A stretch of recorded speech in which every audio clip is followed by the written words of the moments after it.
John Howe of the University of Utah, and he's going to speak about a tale of two analyticities. Yeah, Sean, go ahead. Thank you. Hey, yeah, thanks. Thanks for having me for the seminar today.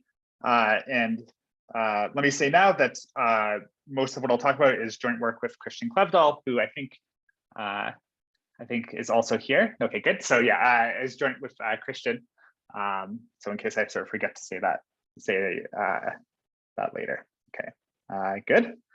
So I'm going to sort of break the talk into two parts. The first part is going to be a fairy tale about reality, and the second part is going to be a reality about a fairy tale. So the actual results will come in the second part, but somehow to set up and to motivate the actual results, it's useful to talk about a more classical setting first.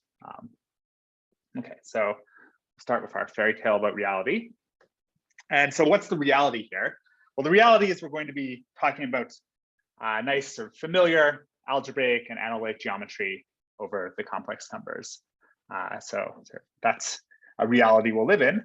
The fairy tale part of it, well, so this is going to be fairy tale in the sense of definition 1B on Merriam-Webster.com, which is a story in which improbable events lead to a happy ending. And so the fairy tale aspect of this is that when I'm talking about things when I'm talking about things in this first section, the complex numbers, I'm just going to assume all of the big conjectures. And so by assuming all of the big conjectures, we'll be able to understand what should be true. But of course, I won't prove anything because I've assumed all the big conjectures that we don't know are true. Okay, and so the meaning of fairy tale and the meaning of reality will shift in the second section.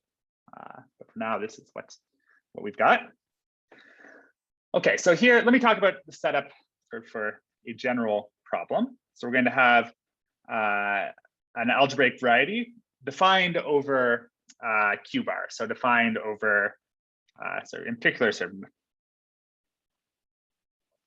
Q bar is contained in the complex numbers. So of course I can sort of think of it as a complex variety, but it's defined, it has algebraic coefficients. So I can define it over a number field.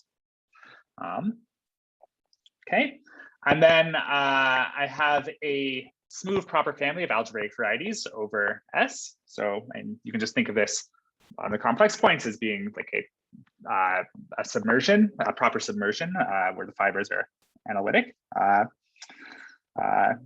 So it's just a varying family of algebraic varieties. And I'll give a concrete example on the next slide. I just want to sort of give the general setup, and then I'll give sort of a concrete example you can keep in your heads that will sort of illustrate a lot of the things going on.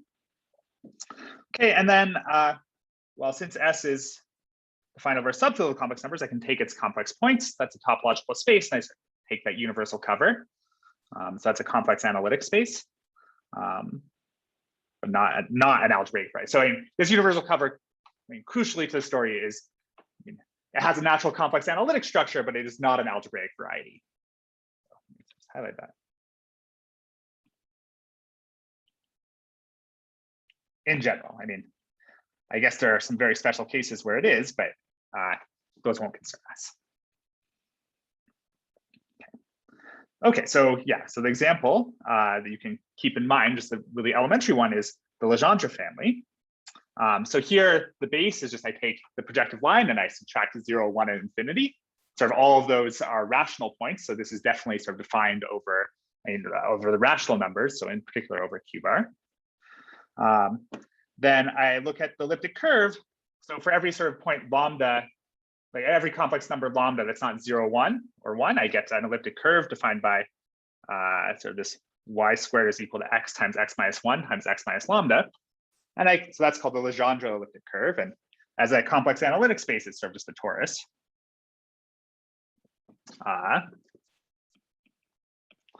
And sort of, well, okay.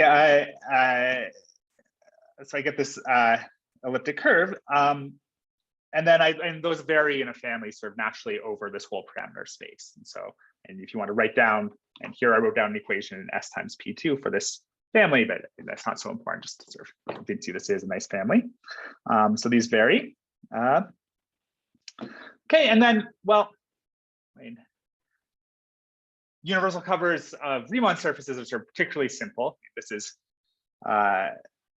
S is sort of hyperbolic because I removed 2 points. So like its universal cover is just like abstract Riemann surface theory, like is its universal cover has to be the upper half plane.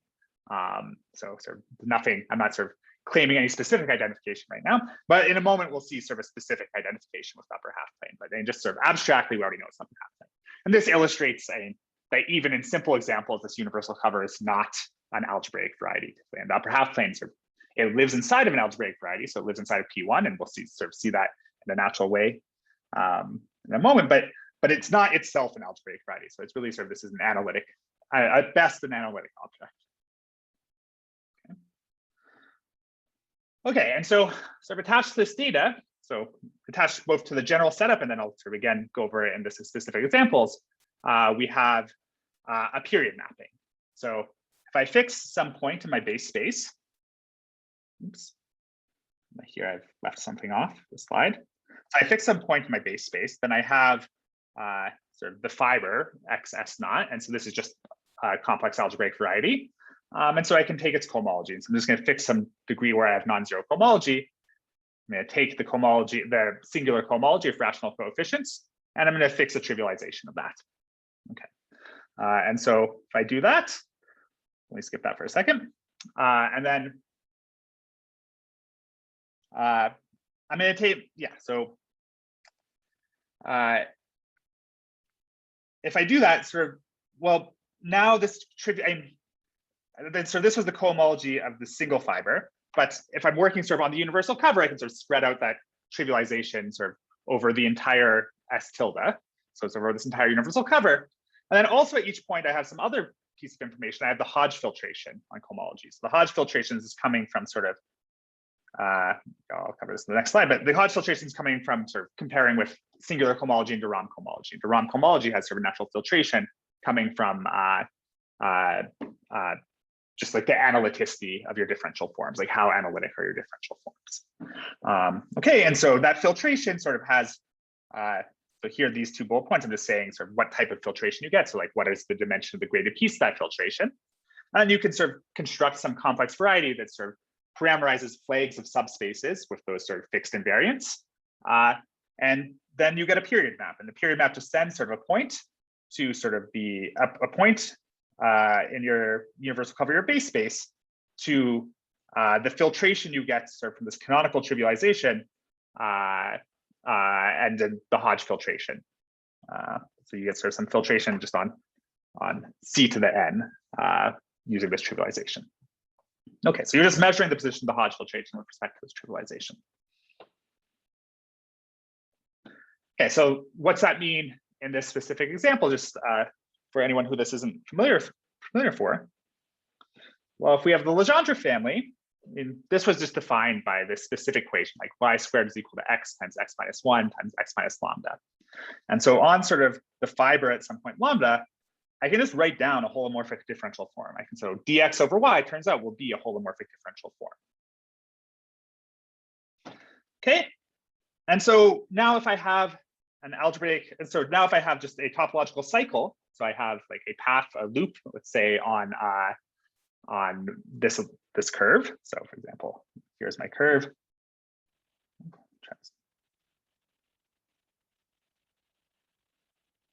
Like I could sort of take sort of this loop, and I could sort of take this loop and I can integrate my differential form around the loop.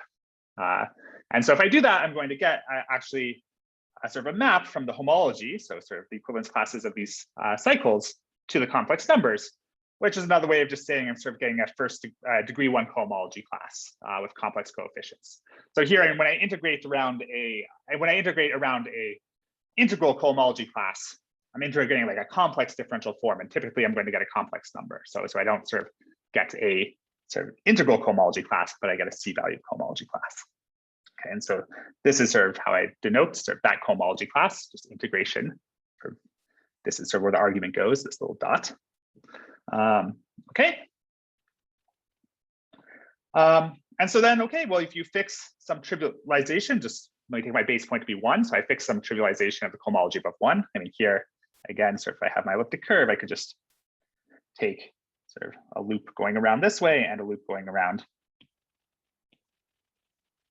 the other way. And so the orange loop and the purple loop would give me a basis of the homology, and then, okay, or sorry, a basis of the homology. And so then I could take the dual basis for the homology. So I sort of fix this trivialization. Then sort of that trivialization, just like before, sort of continues around over not the whole base space, but over the whole universal cover. So the upper half plane, so that trivialization spreads out.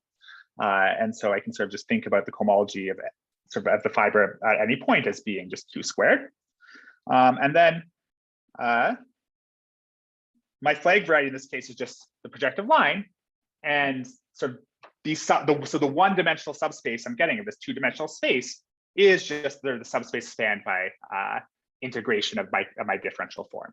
So this is sort of the Hodge filtration in this simple case. It's just spanned by it's just the line corresponding to integration along this differential form. Okay, and so my map, sends sort of the universal cover, which was just the upper half plane, to P1 of C. And this period map in this case sort of gives an identification of the universal cover with sort of, you take P1 of C and you subtract P1 of R, which is, well, okay, so this is not quite right. So this is equal to H plus or minus. So this is, and now I'd probably have to check my normalization, make sure I got the orientations right and actually landed in the upper half plane, not the lower half plane. But okay, sorry about that. But okay, so that's the idea. Okay, and so looking at this general setup, there's sort of a classical question, which is we start with this algebraic variety.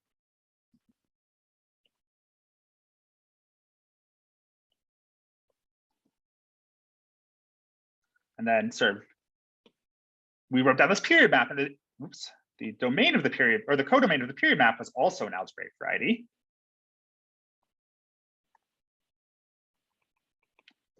But sort of the relation between these two is not mediated by an algebraic variety. It's mediated by sort of an analytic variety. So it's an analytic space. And so like these maps pi and U. So pi is the period map, and U is the universal covering map. And these are both analytic maps.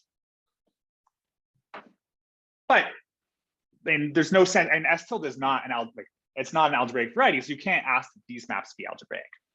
And well, okay, not, but and somehow what you want to do, like it's natural to ask, like, how do these two algebraic structures compare? So like, so one concrete question you can ask is like, if you impose an algebraic condition on the Hodge filtration, so if I sort of say, look at sort of some polynomial condition on the flag variety, and then sort of say, okay, that defines some condition on S tilde, and then I can sort of just like look at its image in S. And you can ask sort of, when does that algebraic condition on the Hodge filtration, when does that give you an algebraic condition on S, on sort of this family you started with?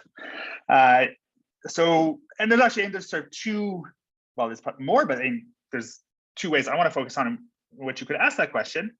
Sort of because by algebraic, you can sort of mean two things. These are both sort of complex algebraic varieties. So by algebraic, you could just mean sort of satisfies a polynomial with complex coefficients. Or you could mean, sort of both these varieties are naturally defined over Q bar. And sort of I started by assuming S was defined over the algebraic closure of Q bar. And then the flag variety is even defined over Q. And so you could say, what if I demand that these polynomials have sort of Q bar coefficients, not just C coefficients? And you could also ask sort of the corresponding question for those. Okay. And so actually I'll be mostly interested in this Q bar version, but I want to sort of also highlight and sort of, I mean, somehow there are more unconditional results about the C version. So that's why one reason to mention it.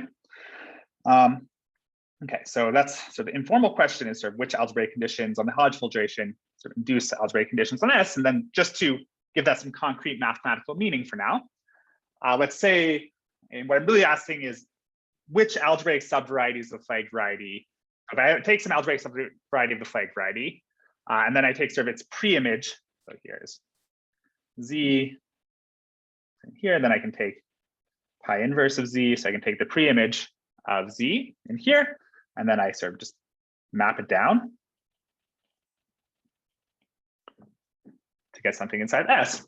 And then I can ask sort of for which Z is the thing I get in S an algebraic subvariety. So that's sort of a concrete mathematical interpretation of this question. There are different ways you can sort of formulate this a little bit more precisely, but this is sort of sufficient for my purposes today. Okay, so let's sort of talk about that for the Legendre family.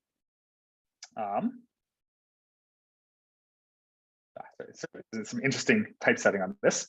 But let's just focus on the top. So the Legendre family, again, the universal coupler was upper half plane. This gets identified with sort of just the upper half plane inside P1C by the period map. And then we have this lambda, this sort of universal covering map just sort of maps to C minus 0 and 1. And so just this coordinate lambda in the Legendre family. Okay, and then, well, if I sort of start with an irreducible subvariety over here in P1 of C, then either it's going to be a point or it's going to be the whole thing. I mean, this is a one-dimensional algebra, like one-dimensional complex algebraic variety. So subvarieties are either just irreducible subvarieties are points or the whole thing. Okay, so, well, if I take the pre-image of the whole thing and I project it down, I'm going to get the whole thing. So that's sort of not so interesting. I mean, yes, like that's an algebraic condition that sort of gives you an algebraic up top, that gives you an algebraic condition downstairs as well, but I mean, sort of in the most trivial way possible. And then actually, I think somehow the whole question for complex varieties is degenerate too, because if I just take a point in here, well, this map is injective in this case. So this period map, like in full generality, the period map's not going to be injective. But in this case, the period map is injective. So now the pre-image of a point is just a point. And so if I take its image, that's again just a point. And of course, a point is still algebraic. So sort of, if I only ask sort of this complex algebraic question, then this is sort of completely degenerate and not interesting. Like any algebraic condition up here is sort of trivially an algebraic condition down here. But it becomes much more interesting if I ask about sort of Q-bar algebraic conditions. So then I'm asking sort of if I have some point in the upper half plane that's sort of given, like sort of tau is, and this is my point, if I have some point here in the upper half plane, I mean, I can ask like when is tau in Q-bar? And so the upper half plane is just sort of complex numbers with positive imaginary parts. And I can ask like when is that number algebraic? And so if that number is, I want to ask sort of when is that number algebraic? So that means it's a Q-bar subvariety up here. And also lambda of tau is algebraic. So when is sort of this corresponding parameter downstairs also algebraic? And this is a classical result of Schneider, actually. So from 1937, Schneider proved that if both tau and lambda of tau are algebraic numbers, then in fact, sort of the field generated by tau has to be quadratic imaginary. So sort of tau is sort of a quadratic imaginary number. And this is at the level of elliptic curves, this is the same as saying that you have a CM elliptic curve with sort of CM by K or by an order in K. So then the thing I want to highlight here is, I mean, this Q-bar, like already in this simple case, this Q-bar algebraic question is very interesting. Like asking that they both be in Q-bar sort of imposes this actually very strong condition that sort of tau had to be an imaginary quadratic field, sort of had to be an imaginary quadratic number. And also, like this is related somehow to the geometry of the situation. Like, so this is related to the Hodge structure or the motive in your family. It's sort of saying it has these endomorphisms. Okay, so this is sort of the kind of sort of interesting thing that we can see happen in this world. Okay, well, then let me remark, Schneider's result is usually formulated with the J invariant instead of with lambda, but somehow the lambda line is a finite cover of the J line. So sort of whether lambda is algebraic or J is algebraic, so it's the same thing, just if you're familiar with this result. Okay. So let's talk about what we know. So it turns out, and there's a natural candidate for things that should be algebraic conditions. So if you have a weight zero tensor, which I'm just going to ignore what that means, but on sort of Q to the N, which I've identified with just the homology of a single fiber. So that means sort of I take some tensor powers of this vector space and its dual, and then weight zero is sort of something about sort of how I've done that, and don't worry about that part. And then the Hodge locus, though, is going to be exactly the locus where that given tensor is in sort of the 0th step of the filtration. So I mean, at any point, and that's a condition on the filtration. So that's a condition over here. And so this is, and this has some geometric meaning according to the Hodge conjecture. So the Hodge conjecture predicts that if I sort of look at, sort of the Hodge locus of T, and I sort of take its pre-image, so look at the Hodge locus, and I take its pre-image up here, then this is just sort of the locus where that homology class is represented by an algebraic cycle. The way I formulated something, the place that algebraic cycle should live, it should live on sort of some sort of product of X, self product of the fiber with itself, sort of some number of times, and then you should sort of do a Tate twist to sort of land in sort of, but okay, and like it's represented by an algebraic cycle, so it's really coming from geometry. Another way to think about this is sort of in terms of Mumford-Tate groups. So, I mean, at every point, so at every point in S or at every point in S tilde, like sort of looking at this homology group of this family, when I sort of take this rational vector space and I equip it with its Hodge filtration, I'm getting something called a Hodge structure. Hodge structures form sort of Tannakian category, which means sort of the isomorphism class, the Hodge structure, sort of can be encoded in terms of some algebraic group. So there's like a Galois group of this Hodge structure, and that's called the Mumford-Tate group. So another way to think about sort of these Hodge loci is sort of they're loci where so they're like sort of maximal loci where the Mumford-Tate group is sort of some specific subgroup.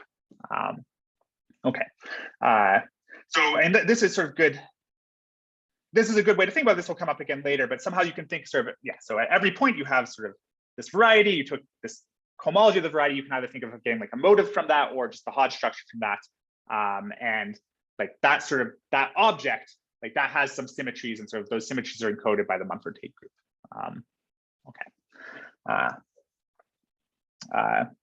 And so some of the point is like this period map is remembering exactly the Hodge structure, like sort of remembering what is the isomorphism class of the Hodge structure. So that's why sort of putting a condition on what that Mumford-Tate group is, sort of putting a condition on what that group of symmetries is putting a condition on the filtration.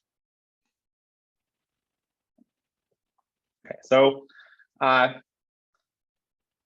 well, it's a theorem of Catani, Deline, and Kaplan that if you have one of these weight zero Hodge tensors, and you look at this Hodge locus, and then you sort of project down to S, what you get is actually a complex algebraic subvariety. If we knew the Hodge conjecture, then they observed sort of much earlier in this result that you would get a Q-bar algebraic subvariety. So not just sort of complex algebraic subvariety, but a Q-bar algebraic subvariety. So this is sort of a natural condition on the Hodge, a natural algebraic condition on the Hodge filtration that gives you an algebraic condition on sort of your parameters, your base space, your parameter space S for your varieties. And so we have at least sort of some sort of natural set of, like we have sort of some supply of conditions, algebraic conditions on the Hodge filtration that give us algebraic conditions on the base. And I don't know if this is explicitly written down as a conjecture anywhere, but basically the idea is that these should be the only algebraic conditions. I mean, probably it is explicitly written down as a conjecture anywhere. I don't know the literature on this very well. Sort of somehow, and I should have maybe said this before I launched this talk. Our result is in p-adic Hodge theory, so it's about p-adic geometry and p-adic homology theories. And somehow, like everything I'm talking about in classical Hodge theory is, and like this is a very ahistorical presentation of this talk, because like we sort of noticed, like we sort of had this proof in p-adic geometry, and then we're sort of just going back and sort of trying to like think about ways you could explain it in terms of classical things. And so this is sort of how we sort of landed on this whole story. And corollary of that is I don't know actually like the literature in this sort of complex world so well. So like when I say sort of, okay, so anyway, it is true that these should be the only algebraic conditions on the Hodge filtration. And maybe that's actually written down somewhere as a conjecture. I just don't know where. And you shouldn't expect me to know where is maybe the point. But maybe one of you knows where. You can tell me later. So that's the idea. We have this natural supply of algebraic conditions, and in fact, those should be the only ones. So this is somehow, and this is, for us, the way we'll think of this is this sort of like some statement about the transcendence of this period map. Sort of it's saying sort of like we have sort of some conditions we know, like some algebraic conditions that are sort of forced on us, but like otherwise the period map is maximally transcendent. Sort of in terms of comparing these two algebraic structures.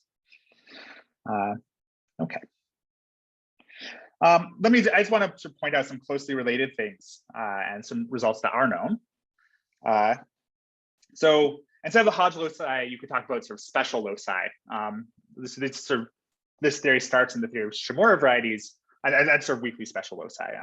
So this theory of special loci sort of starts in the theory of Shimura varieties, which are sort of specific, like actual moduli space of Hodge structures, and sort of conjecturally moduli space of motives, and in some cases known to be moduli space of motives. But sort of only those cases related to abelian varieties. I mean, and the point is, I think these Hodge loci, like, there's no reason. I mean,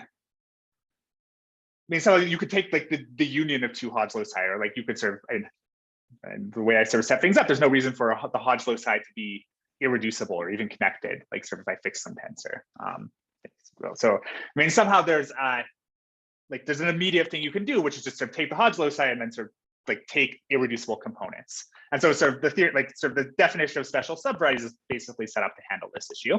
And then weakly special subvarieties are some sort of version of this that sort of encodes special subvarieties, but also encodes like this phenomena. So we noticed this phenomena when we were talking about the Legendre family, that sort of, and every complex algebraic condition up top was a complex algebraic condition downstairs. And so the only interesting was Q-bar algebraic. Well, this is not always true. I mean, somehow there's an interesting theory for these complex algebraic conditions as well. And in fact, like the case of like just points are like basically the thing that breaks it, but sort of otherwise, sort of there's an interesting theory. And so somehow, so the theory of weakly special subvarieties sort of captures this fact, like, well, any point is going to give you an algebraic condition, but sort of up to that discrepancy and like maybe taking products of things with points, like sort of there's sort of, okay, you can sort of make sense of things still. So this weakly special is related to sort of what our expectations are for what should be the complex algebraic subvarieties. And then sort of you also, and you can be sort of more precise about your formulation of like sort of what it means for an algebraic condition sort of up top to give you an algebraic condition downstairs, and you sort of formulate this notion of bialgebraic subvarieties. So, I mean, I don't know the exact history of this. Bruno Klingler has studied this sort of extensively and sort of written down like a nice definition for what it means in general to have a bialgebraic subvariety.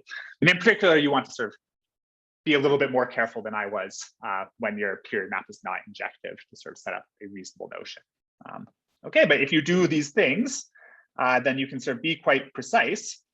For example, we know that sort of being complex bialgebraic is equivalent to being weakly special, or very generally. And at least this is sort of announced in a 2017 preprint of Klingler.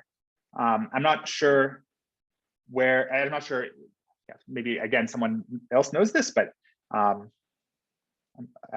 it's announced to approve in the following preprint. I'm not sure which one that is, but anyway. And then in the sort of abelian type Shimura case, so these are sort of some moduli of abelian motives, like moduli of motives that sort of can be constructed out of abelian varieties. Then so this Q-bar bialgebraic is actually equal to being special. So sort of this is, and in here you know sort of this full expectation from the last page. And this is a result of Ulmo and Yafayev. Okay. Let me point out the way this works is sort of they actually sort of first prove some characterization of weakly special subvarieties, and so this result of Klingler generalizes this result of Ulmo and Yafayev on weakly special subvarieties, and then they sort of use as input a result of Cohen and Shiga-Wolfart, which is basically just the generalization of Snyder's results about sort of which points are like which points are sort of Q-bar algebraics, or both in the sort of in their moduli and in their sort of the moduli of their Hodge filtration.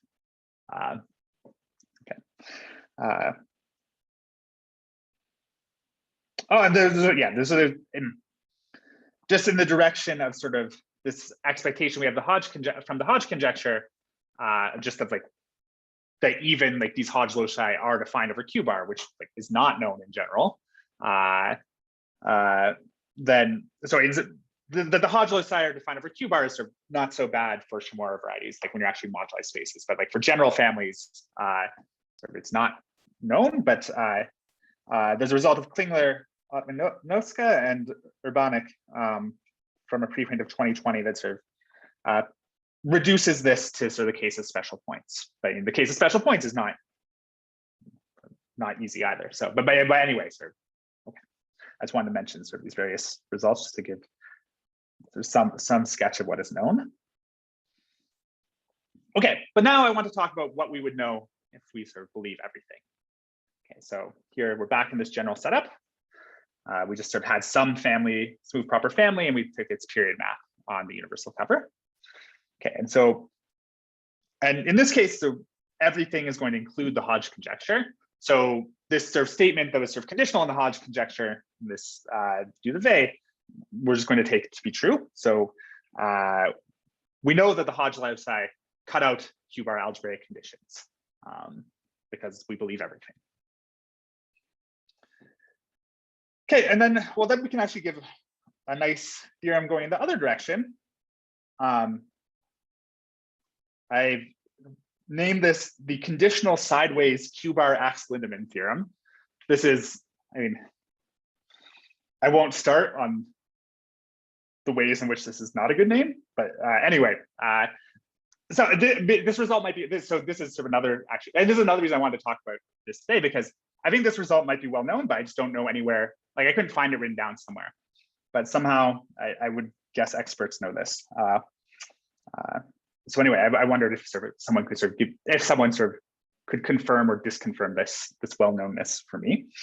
Okay, but so the statement says, I'm going to not just suppose the Hodge conjecture holds, I'm also going to suppose the Grothendieck period conjecture holds. So I'll say a little bit more about what that means in a second.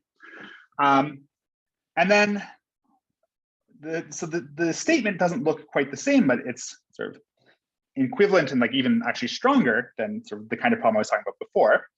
So I'm going to say now I sort of start with a subvariety of the base, the Q-bar algebraic subvariety. And then sort of I look at a connected component, I'll call it just y tilde, which is contained in the preimage of y up here. And then I look at pi of y tilde. And then I take sort of its Zariski, its Q-bar Zariski closure.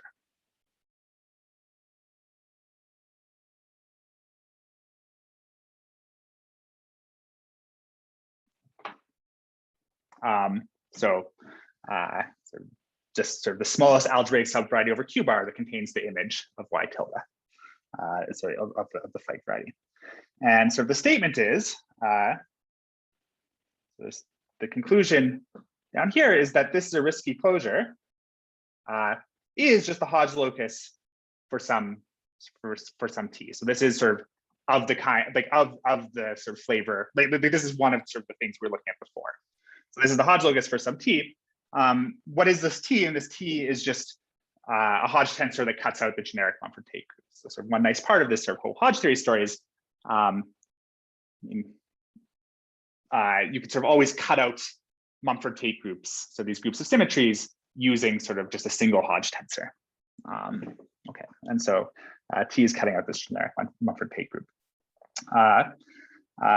So, and this is sort of quite precise. So in somehow, to flip this back in the perspective we were saying before, in particular, if you had something sort of in the, if you had something in the flag variety, so you had some subvariety here and you took its preimage, and then you sort of projected down and that contained y.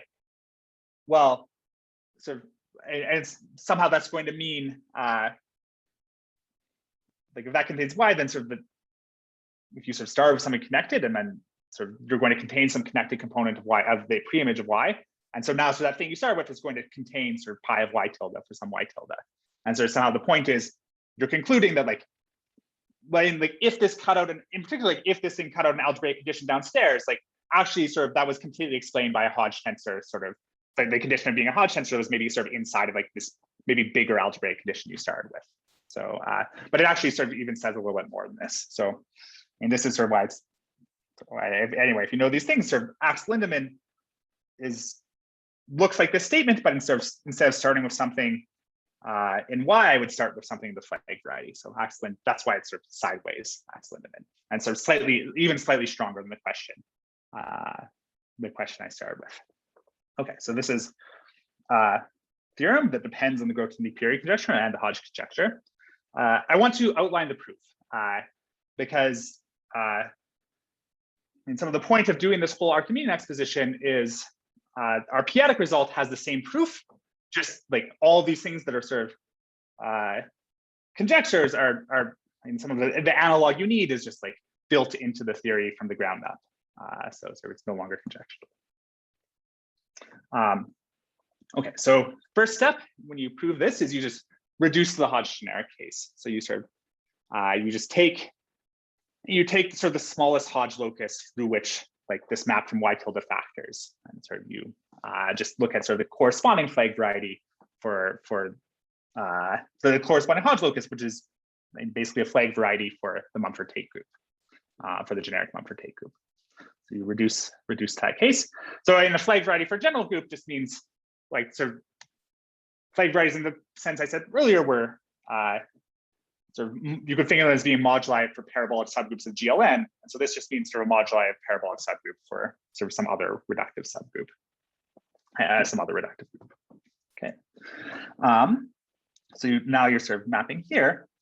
And then like now you just want to prove that, yeah, so now I just want to prove, let me go to the next slide actually. Let me put both steps on here and then I'll write. So we want to show that pi of u inverse of y. So let me, yeah, we just want to show pi of y tilde is Zariski dense. Q bar is Zariski dense. Okay. So how do we do that? Well, step one,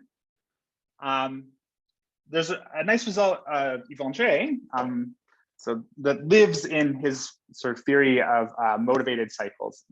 So this is this unconditional sort of version of motives that says like you have, you can actually find when your family is defined over Q bar, you can actually find a Q bar point with the generic Mumford-Tate group.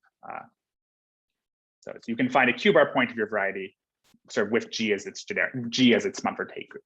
So and somehow like this isn't automatic from the definition. So generic Mumford-Tate group, I mean, you sort of remove some countable collection of things, and like you sort of a countable collection of things could sort of a priori hit every Q bar point. And so this is sort of not automatic, but anyway, Andre has proved it. And so we're assuming the Hodge conjecture. So the theory of sort of motivated cycles just becomes the theory of motives, which just becomes the theory of Hodge structures. So sort of there's a collapse of all these different theories. So this now applies in our setting. So we get some point with the where actually that Mumford-Tate group is this group G, Mumford-Tate group at that point. But now the Grothendieck period conjecture. Well, so what does this say? This says we have sort of this map from HK.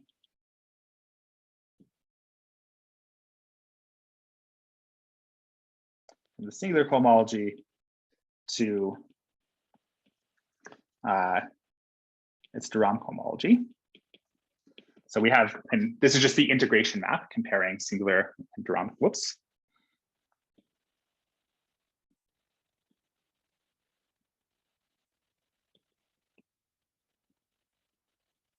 Sorry, or the integration map comparing singular and de Rham homology. So we have this sort of de Rham comparison isomorphism. And the Grothendieck period conjecture says, like this is as generic as possible of an isomorphism. So this is sort of a generic point in sort of the G Torsor of such isomorphisms.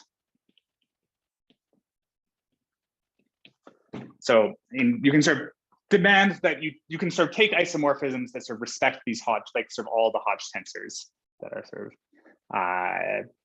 thing, and that sort of gives you a G Torsor, which is the Mumford Tate group. And so that's like it gives, so this is a variety defined over Q bar that sort of is, well, actually isomorphic to G, but sort of without sort of a fixed base point. And then you're sort of like, so you have sort of something defined, like a variety over Q bar, that's sort of just this group G. And then you have some complex point of it given by this comparison map. And like the statement is that that's a generic point.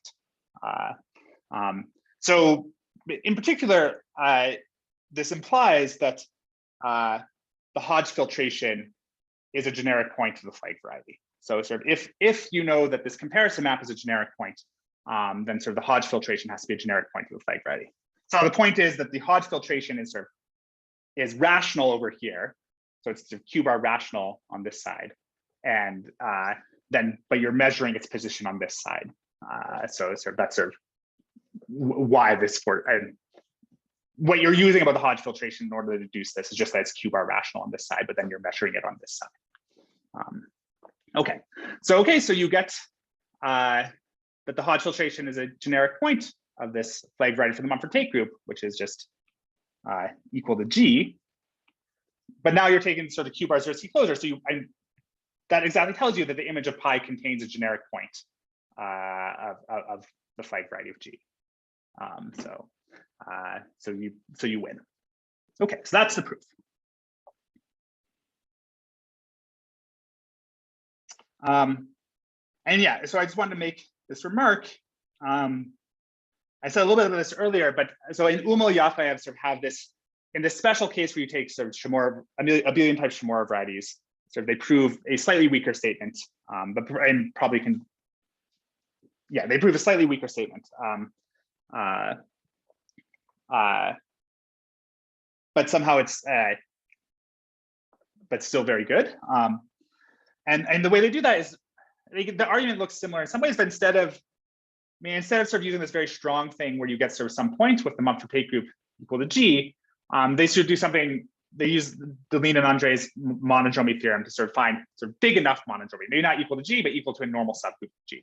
And so that lets you conclude you get a weakly special subvariety, and then you can then invoke a weaker transcendence result in the Grothendieck period conjecture, which is this sort of result I mentioned earlier of Cohen and Shiga-Wolfhart, who establishes sort of this condition for points generalizing Schneider's result, which really depends on the Wustholz analytic subgroup theorem, which is sort of a very strong in the sense of what we know transcendence result, but a much weaker transcendence result than like the Grothendieck period conjecture. So somehow you sort of, it's a similar idea, but it's a little bit, you sort of just get away with less in this Homology setup. And that's how they can sort of make the results not conditional. Okay. So now in the last 15 minutes, I want to take all this motivation from the complex numbers, and I'm going to transport it and tell you some reality about a fairy tale. So I should define things again. Here, the reality part is we're going to prove something unconditionally. And then we have fairy tale in the sense of Merriam-Webster.com definition 1A, which is a story as for children involving fantastic forces and beings. Maybe instead of fairies, wizards, and goblins, I should say, like such as Piatic Hodge theory. I mean, the point is, somehow, I guess for most people, Piatic Hodge theory is a little bit more exotic for world. Like doing sort of Piatic analytic geometry and Piatic Hodge theory is a little bit more exotic for the world than doing sort of complex algebraic varieties. But that's the world our result lives in. Okay. So I just want to say something about like what is Piatic Hodge theory, and in particular in terms of Piatic homology. And I'm going to sort of go over this pretty quick, but we'll just highlight a few points. So I should start by saying what are the relevant fields to work over. So the thing that's going to be playing the role of Q in this story is QP-brev. And so this is a completion of sort of the maximal unramified extension of QP. Basically, you build it like, if you think of sort of QP as being power series sort of in the variable P with coefficients in like Z mod PZ, you can sort of think of QP-brev as being power series in the variable P, but with coefficients in FP bar instead. So it's sort of some, but basically the same. But the point is it's some complete discretely valued field, sort of when the residue field is FP bar. Okay. And then the thing playing the role of Q bar will just be an algebraic closure of QP-brev. And then the thing playing the role of the complex numbers will be CP, which I get, well, the p-adic absolute value extends uniquely sort of to QP-brev bar, and then I can take completion, and I get CP. And so CP is an algebraically closed and complete field, just like sort of the complex numbers are. Okay, there's something that shows up here that did not show up in the complex story, which is this field called B de Rham. This is sort of Fontaine's de Rham comparison ring. And abstractly, it's just you take this CP and you take a power series or a Laurent series sort of in a single variable over CP. That's not really so for most of what we'll do, this is actually a good way to think of it. Classically, and especially in sort of Fontaine's perspective on p-adic Hodge series, isn't such a good way to think about it because the Galois action on sort of QP-brev bar sort of canonically extends to CP, but also sort of canonically extends to B de Rham. The point is sort of you can't choose this isomorphism to be compatible with the Galois action. So somehow this is sort of not such a good way to actually think about it if you're going to use Galois. But okay, but otherwise it is a good way to think about it. This is remedied a little bit because inside of here you do have sort of so there should be a brev here. You have the algebraic closure of QP-brev, so power series with coefficients, algebraic closure of QP-brev, so double parentheses. So those do live canonically inside of here. So you can think of it as sort of some sort of twisted version of this power series ring. But sort of that twist is undone if you sort of only look at power series with coefficients in QP-brev bar. Okay. And this is, I mean, this statement is that basically, the statement is at the heart of a lot of things.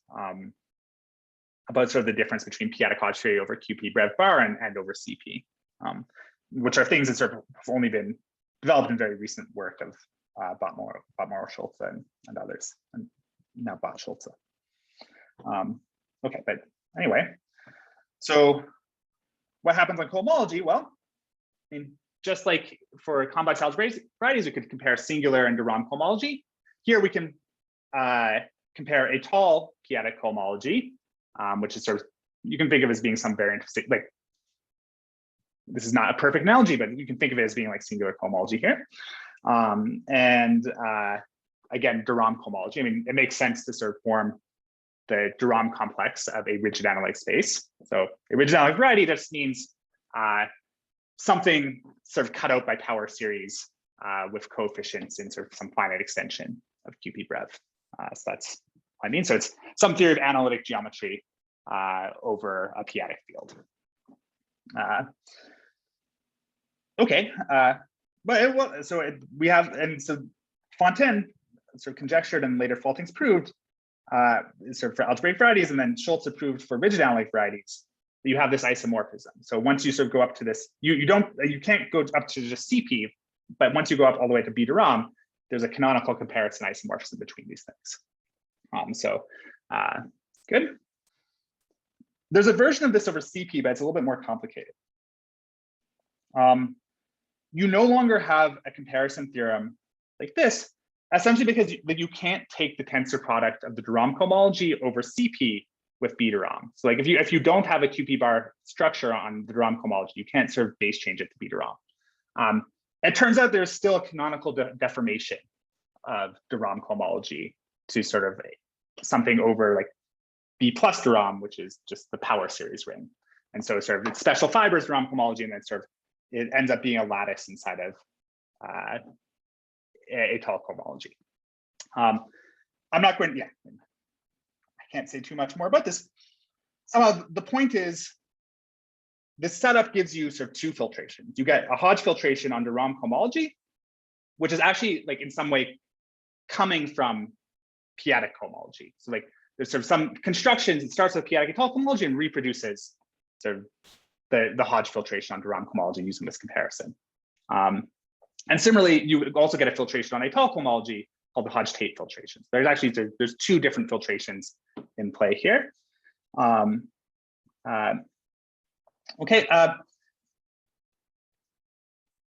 so there's two different filtrations in play, but there's also like, there's something that's a little bit richer than the filtrations in play here, which is sort of you have lattices. So like you have sort of CP double brackets T modules inside of sort of CP double parentheses T's modules. And so like, so if you know something about affine Grassmannians, like sort of lattices sort of are a way to enrich the theory of filtrations. And so this is sort of something that happens here. So you sort of give lattices that sort of induce some filtrations, but sort of in general, a lattice is more information. But I'll stick mostly to a case where they're equivalent. What comes next? Okay, so, well, you can forget basically about that slide. The point is we can set up a similar picture. So we can start with a smooth rigid variety. So that was like the sort of base we started with before. Then we take a smooth proper family of rigid varieties over S. And then we take some universal cover. You sort of have some flexibility in what exactly you do here, but you just take some cover where the p-adic atal homology is trivialized, like just like we took some cover where the singularity homology was trivialized. This is not sort of, this leaves the world of rigid analytic geometry. This leaves the world of analytic geometry. Well, of rigid analytic geometry. So this leaves sort of the classical world of analytic geometry. So this is, and this makes sense as a topological space. It's a topological space with some extra structure. It's called a diamond. But it's sort of, you've left the world of analytic geometry. So just like QP bar in 4, yes, is a typo. Thank you. Thanks, David. Oop. I don't know if I've said this was just supposed to be QP. Thanks, David. Yes, so you just take some cover and you get a Hodge-Tate period map. All right, so and David who pointed out this typo is also the expert on sort of this construction, and he has a paper that constructs this sort of diamond period map in general. This was originally sort of introduced in that sort of well, okay, then let me not worry about that. Okay, but the point is you get a similar picture. You have sort of this cover, just like you left the world of algebraic varieties and went to complex analytic varieties to sort of get a period map in sort of the last setting. Here we've left the world of rigid analytic varieties and gone to diamonds to get a period map. Okay. And you can actually sort of, so here's sort of the thing measuring the filtration, and then this thing about lattices I mentioned, you can actually sort of refine this Hodge-Tate period map to get a period map that's sort of measuring the position of a lattice. So it's sort of some natural refinement that sort of is good to take into account in general, but we'll mostly ignore that. Okay, so let's make some remarks about the setup. Yeah, so I already sort of pointed this out. The flag variety in S, they're rigid analytic varieties, but this universal cover is not a rigid analytic variety, so you've really departed. This Grassmannian, when you sort of do this refined setup, like this moduli space of lattices instead of filtrations, it is also not typically in the world of rigid analytic varieties, but it's sort of close in a very good way. So sort of, it makes sense to talk about rigid analytic subvarieties of this still. So you can somehow rigid analytic, and you understand exactly what they are. And well, actually sort of if you know some Hodge theory, they're like so the best possible thing because it sort of connects to something you know from Hodge theory, which is the rigid analytic subvarieties of the Grassmannian are the rigid analytic subvarieties of the flag variety. And here, everything is sort of QP breadth bar. That's where you satisfy Griffith's transversality. There's somehow, like there really is sort of a moduli space of variations of Hodge structure here is somehow one way to think about that. Okay. I mean, we're almost out of time, so I'm going to focus in what's left on. There's lots of nice conditions where the flag, nice situation where the flag variety is equivalent to the Grassmannian. So it's sort of in situations like related to abelian varieties or sort of p-divisible groups, just sort of the natural analog of abelian varieties here, the flag variety is equal to the Grassmannian, or that is equal to the Aschron Grassmannian. Okay. But now, and our question is the same question we had before, just in this new setup. We want to know which rigid analytic conditions on the Hodge-Tate filtration, or in this more generally this lattice, will induce rigid analytic conditions on our base parameter space S. So let's talk about what happens in the Legendre family. So the Legendre family from before makes perfect sense. It's an algebraic variety, but I can sort of, just like I can think of an algebraic variety over Q as a sort of complex analytic variety, I can also think about it as a rigid analytic variety. So I can do that here. And I guess I think over QP. Good, and so then, and my base space is just P1, P1 minus 0, 1 infinity still. My period map actually is also going to go to P1 in this case. Here it'll be a little bit different now that the period map is going to be surjective. And let me just tell you sort of what happens if I like look at the fiber of a point. So again, sort of like the only like interesting case is going to be when I take a point over here. And now this map is sort of no longer injective. So when I take the preimage of a point, I'm going to get sort of more than just a point. But this happens really in sort of two different ways. So if I sort of take my point here, I take its preimage, and then I sort of take whatever I get down here just by applying my lambda coordinate, my Legendre coordinate. Well, if I start with something that was not defined, so a filtration that was not defined over, a subspace that was not defined over QP, then I do this, I'm going to end up with some profinite set. And that's actually not so bad, because like if I then sort of, and somehow if I sort of first took this preimage, then took a connected component, then projected down, I just end up with a point. So this is good. If I start with something in P1 of QP, I'm going to sort of, things get a little crazier. Like this image is going to have dense interior. So, well, we're just going to ignore that case for now. And so I have a theorem that appeared in 2018, which says if you're in this first case where you're just getting this profinite set, then you get a situation exactly like Schneider's theorem. So sort of if you start with sort of if you have some tau in here, and you sort of have something that lies above it up here, and sort of its image down here is also algebraic, so sort of tau and the thing down here are algebraic, then in fact, sort of you were defined over a quadratic extension, and like, well, the abelian variety, not the abelian variety, but sort of the p-divisible group, which is most you could hope to say something about here, actually has endomorphisms by this QP tau. So you have sort of some CM thing. So you, okay, so we have this result, and there's a small generalization in this paper, but essentially this whole project started trying to understand like what generalizations you could get of this result, and then sort of secondarily like how you could think of those generalizations sort of in relation to like sort of Snyder's results and generalizations of Snyder's result. Okay, so there's this issue here where like things behave very differently between P1 of QP and not P1 of QP. To generalize this, what we're going to do is you just only want to work on spots where your de Rham cohomology is flat. So I mean, you reduce you're going to do this sort of thing that seems kind of silly from the classical perspective, but in just as what you want to do here, you're only going to work, like you're going to work where you have a period map already that measures the position of the Hodge filtration. And so that period map measuring the position of the Hodge filtration on de Rham cohomology with respect to a flat basis for de Rham cohomology is going to be sort of an analytic period map. So it's going to capture the analytic structure of the base locally. And then sort of on those domains, you're going to sort of get a nice comparison. Like you're going to get sort of this sort of issue of like this very different behavior depending on whether you're in P1 of QP or P1 or not, sort of goes away in this case. Okay.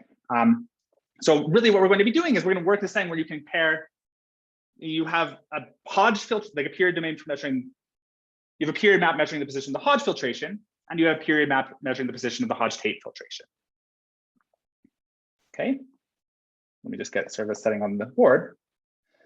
Okay, good. So this is, I think this is epsilon better than the last time I tried to give a talk on this, which I've made it with 1 minute left to my statement of like the main theorem of a version of the statement theorem. And I just sort of, let me give you sort of a very specific case. So here we're in a moduli space of, we're in a moduli situation where you're looking at p divisible groups.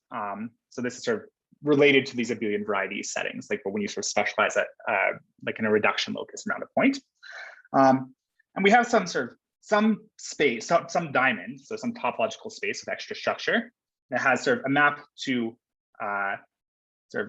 just a classical Grassmannian. So this is going to be sort of classifying like d-dimensional subspaces of n-dimensional space, the de Rham period map, and then also Hodge-Tate period map, sort of classifying d-dimensional subspaces of n-dimensional spaces.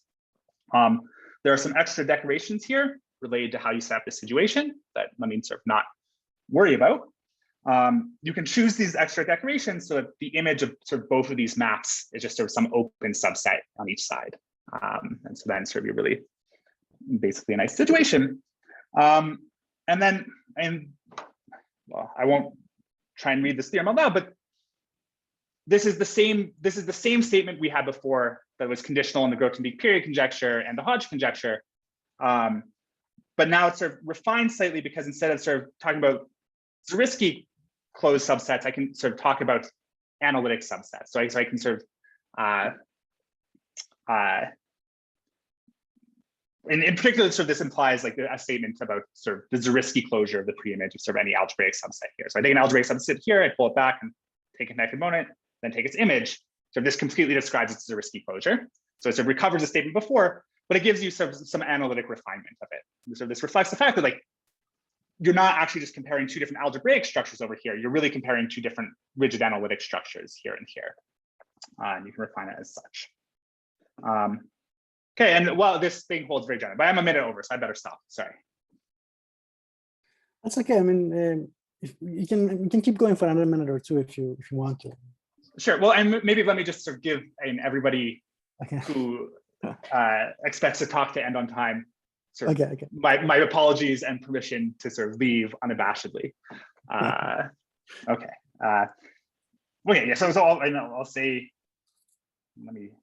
I'm going to pretend you asked the question. Sort of what's next. Okay. So let us actually thank you first, and then if we can wait for the questions, and then one of the questions I'll ask the question what's next, and we can.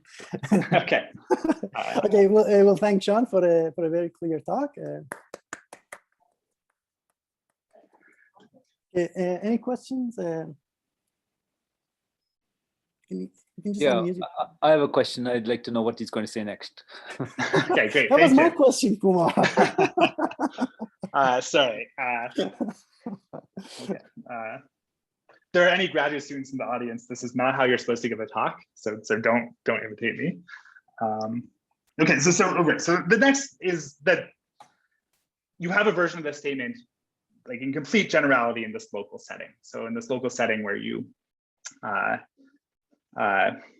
so the local setting generalizes this sort of moduli space of p divisible formal groups. And this is so in the language of Schulze, you have a moduli space of mixed characteristic local Stuka, where you're going to sort of fix some co-character, well, you fix some algebraic group here.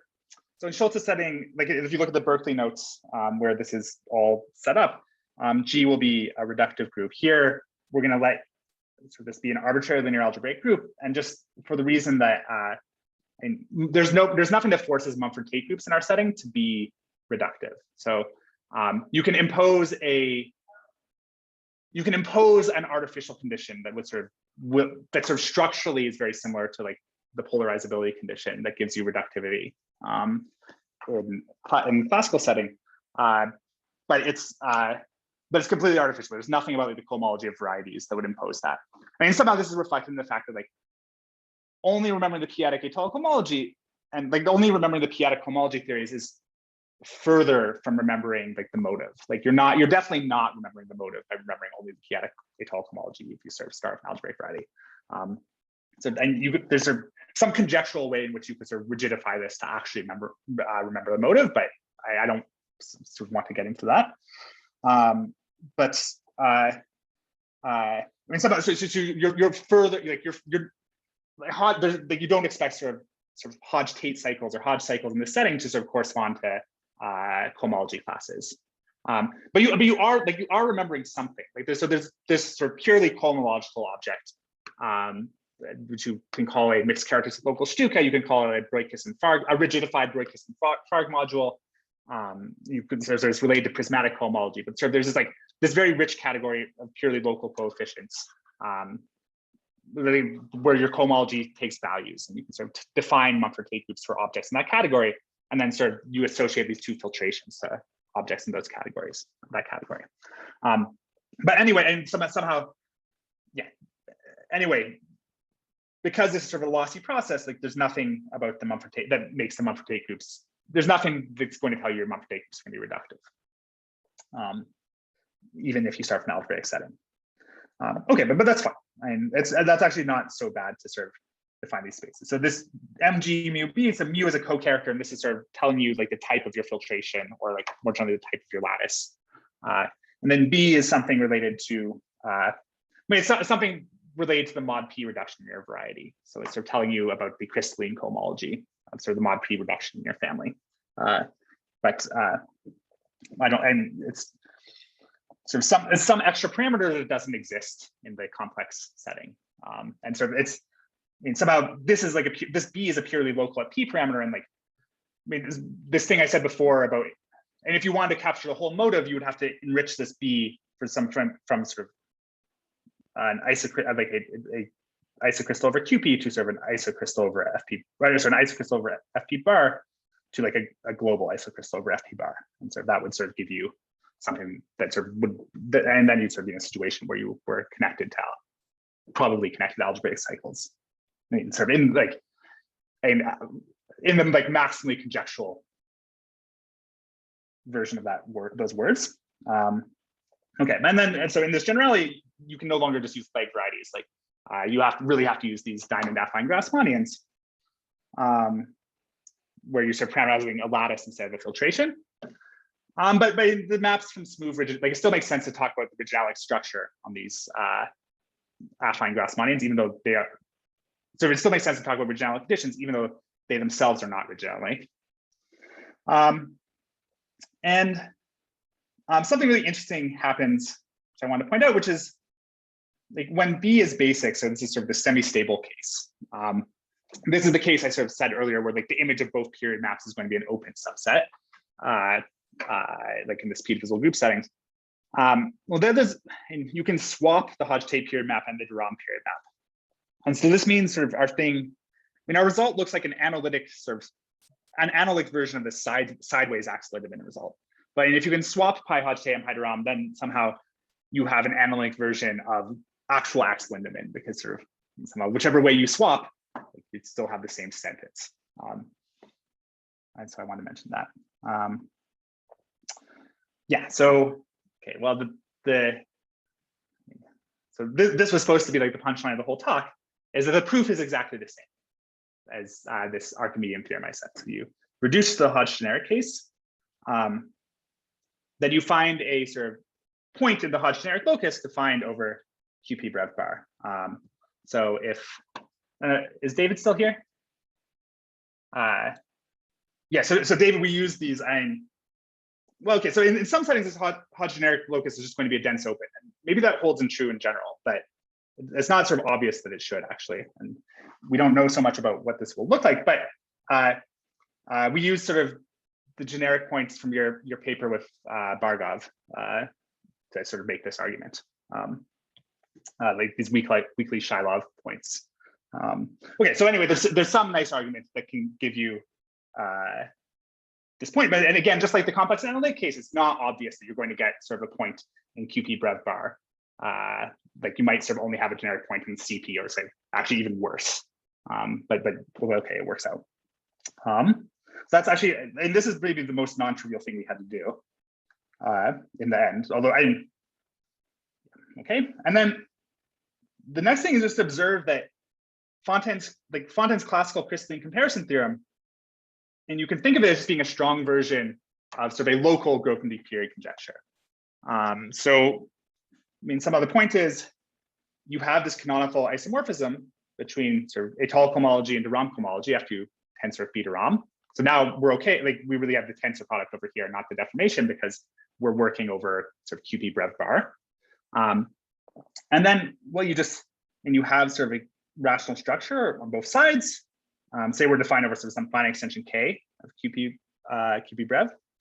And then you sort of take some element of the Galois group and you sort of hit sort of that acts on B de Rham, so sort of it acts on this isomorphism.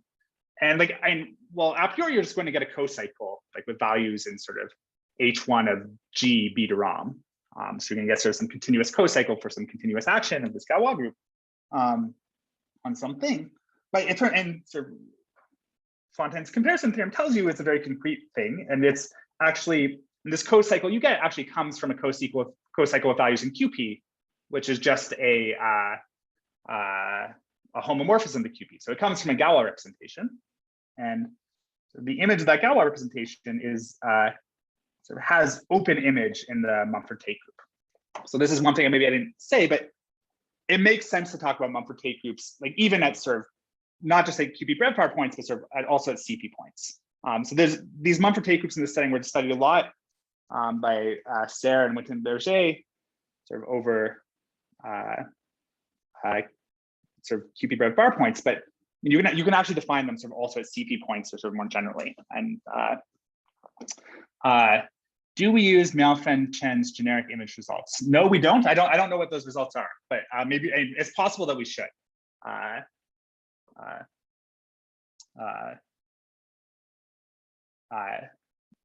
David, what? Yeah. So I'll finish the sentence and then I'll ask David a question. Yeah, and so in somehow this is, but the Mumford-Tate group makes sense everywhere, but sort of in the period conjecture, of course, you're only going to have at sort of QP brev bar points, just like you only have a period conjecture at sort of Q bar points classically. Okay, but so you get sort of this very specific thing, and the point is, like having open image, of course, and in particular, you're automatically going to get that sort of this C de Rham is sort of a generic point of this torsor, but you get more, and you don't just get a generic point, you get a complete description of sort of the Galois action on it. So you sort of see that like actually you don't just get a generic point, you get sort of like G of ZP times that point, which is sort of Zariski dense, but is also sort of basically analytically dense as well. So that's sort of how you refine this to an analytic theorem. Okay. Yeah, so, well, if time, okay. We'll stop there. Yeah, so now I'll really stop there. Thank you. So maybe I'll ask, yeah, and again, so let me just reiterate, feel free to leave.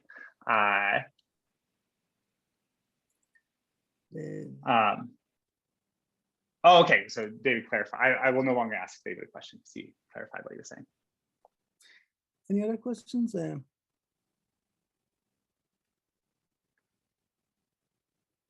I don't see anything in the chat box. Okay, so if not, thanks. Let's thank Sean again for a very nice talk. Also, thanks for keeping it sort of not so technical, so we could understand what was going on. Well, part of it anyway. Thanks. Yeah, thanks so much. Thanks, Sean again.